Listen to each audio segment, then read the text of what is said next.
there. And Scott, thanks for an amazing speech.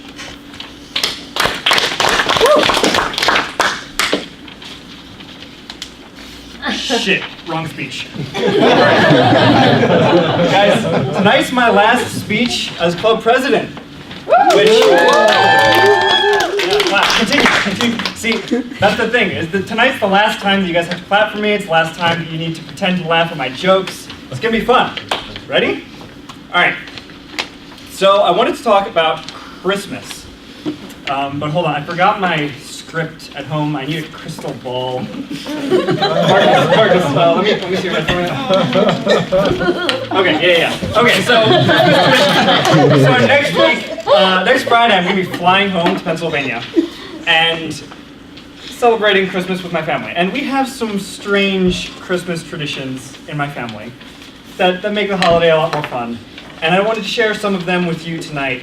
I know a lot of you guys probably experiment with holiday traditions, and I'm hoping that after hearing my speech, my speech will convince you that these holiday traditions are never to be tried at any cost. Okay, just stay away from them. The first holiday tradition in my Italian family is the annual viewing of The Godfather.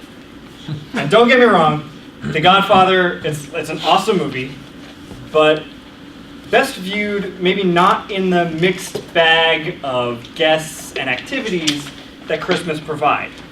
Okay, imagine me, oh here, I got a chair.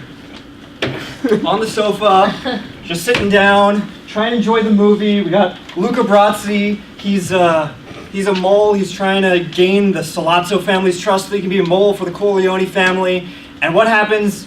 He gets stabbed in the hand, and he gets strangled from behind, and just at that moment, my grandma comes over to me and she says, "Scott, who's that? Who's that? Yeah, I know why. I don't trust him. He looks kind of Jewish." and meanwhile, my 12-year-old cousin is in the corner crying. And it's not because of this. She's seen this movie 100 times. She's crying because of the terrible Paul McCartney song that my mom is playing on surround sound.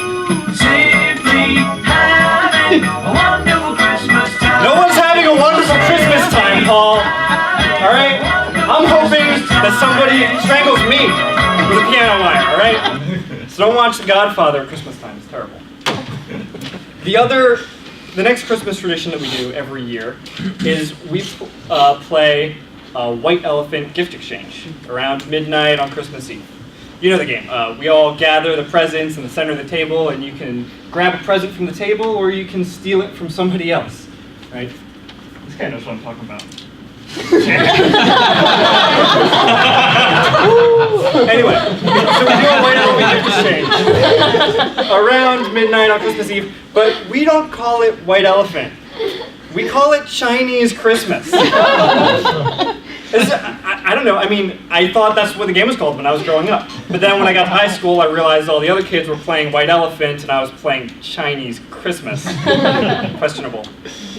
And, I asked my dad, and my dad's like, well, obviously, it's because in this game you steal things, and the Chinese are so good at stealing things, like, chung chung chi.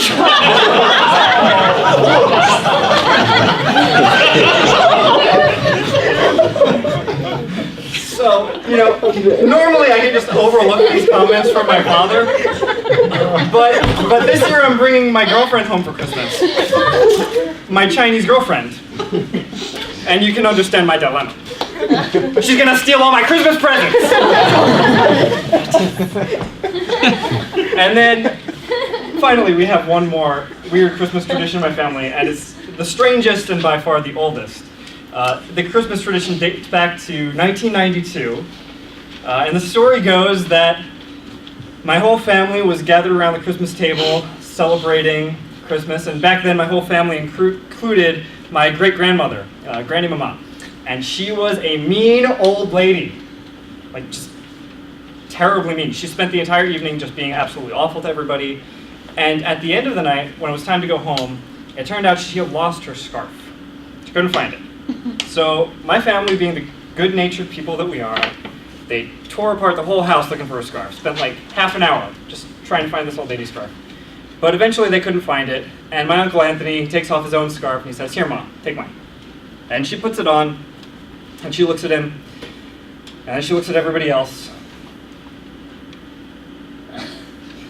And she says, "You can all go to hell." And she turns around and closes the door and leaves. True story. So that was the last Christmas that Granny Mama celebrated before she died. So in 1993, we were all gathered around the Christmas table. My aunt was making a toast, and she decided to honor, her late grandmother. And she said, "I'm so happy to have my whole family here. It's wonderful to see all your lovely faces, and even the family members that we couldn't have here, you're still in our hearts. And you can all go to hell." And everybody kind of burst out into laughter because we hadn't heard the joke in a year. It was funny. And in 1994, my mom thought that it was so funny that she repeated the joke again at the Christmas toast. And so now every year it's become this thing where at Christmas toast, we say the thing and you can all go to hell and woo. But as you can imagine, this might have been hilarious for the first couple of times we did it. But after 20 years go by, it sort of loses its relevance and its comic effect, and now we just do it because we've always done it. So for instance, last year, we were home for Christmas dinner, and my dad's saying, it's so great to have the whole family together, Jessica from Boston, Scott from California. It's just wonderful to see all your faces again. And dinner's been fantastic, it looks fantastic, so I don't want to waste anybody else's time, and you don't want to pay any more attention to me, so you can all go to hell. and we all, smiled and nodded and clinked our glasses and without laughing or making any acknowledgement that something weird had happened at all. And it was at this point that I realized that I had invited my friend John to Christmas dinner because he's looking at me aghast. He's like, "Dude, your dad is really passive-aggressive."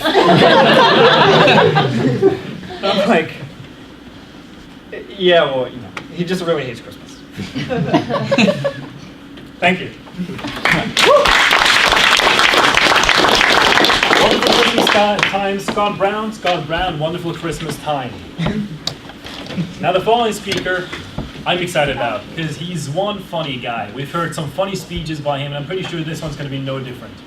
We're going to do one thing is slightly different today. The theme of the night is different, so we're actually going to evaluate Scott before he speaks. So please take a minute on the time to evaluate Scott for his to-come speech.